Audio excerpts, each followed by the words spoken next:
Welcome to Mr. M Talks. இன்று ஜனவரி 29, 2024. இந்த channel share market தகவல்களை நாளுக்கு நாள் புதுப்பிக்கிறது. சரி பார்ப்போம்.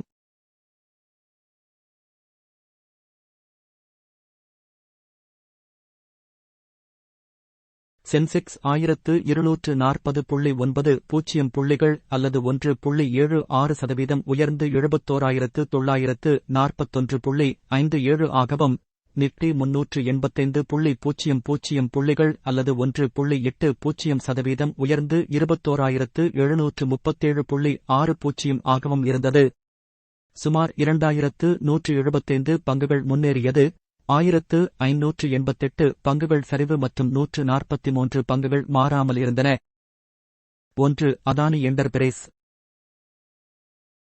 அதானி எண்டர்பிரைஸ், அதானி கான்நெக்ஸ், ஏசிக்ஸ், அதானி பவர் நிறுவனத்துடன் இணைந்து அதானி பவர், அவிசிடா இன்ஃப்ரா பார்க் ஆகிய 2 துணை நிறுவனங்களில் 100% பங்குகளை ரூ. 190 கோடிக்கும், இன்னோவன் பில்பில் ரூபாய் 350 கோடி. 2 பரிவர்த்தனைகளும் மார்ச் 31, 2024க்குள் முடிவடையும் என்று எதிர்பார்க்கப்படுகிறது. 2. டாடா டெக்னாலஜிஸ்.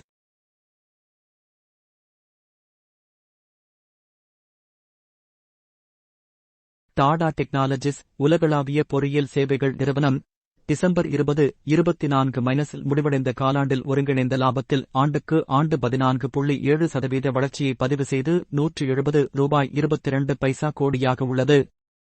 செயல்பாடுகளின் வருவாய் கடந்த ஆண்டுடன் ஒப்பிடுகையில் 14.7% அதிகரித்து ரூபாய் 1,289.5 கோடியாக இருந்தது.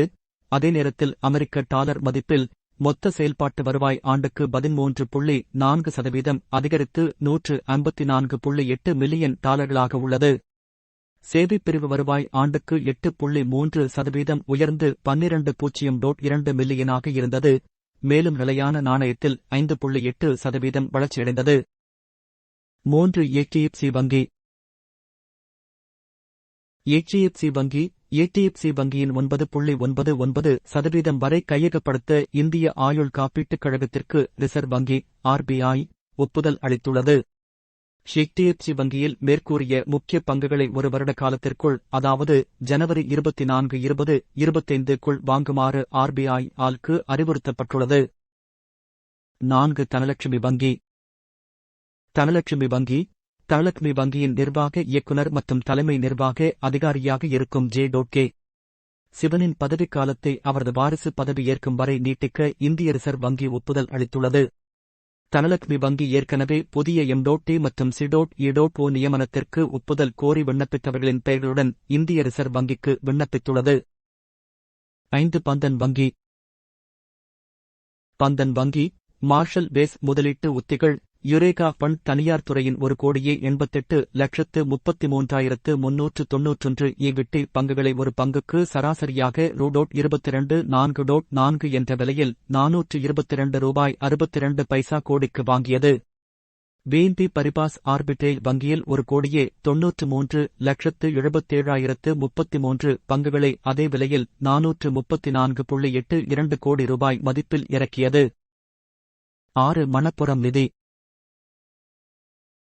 Manappuram finance Marshall Wace investment strategies Eureka fund 81,27,647 equity பங்குகளை எடுத்துள்ளது. இது செலுத்தப்பட்ட ஈக்விட்டி மூலதனத்தின் 0.6%க்கு சமமானதாகும். ஐரோப்பாவைச் சேர்ந்த நிதிச்சேவை நிறுவனமான Société Générale நிறுவனம் 52,72,731 ஈக்விட்டி பங்குகளை ஒரு பங்கின் சராசரி விலை $174.55 விற்றது. 7. கனரா வங்கி.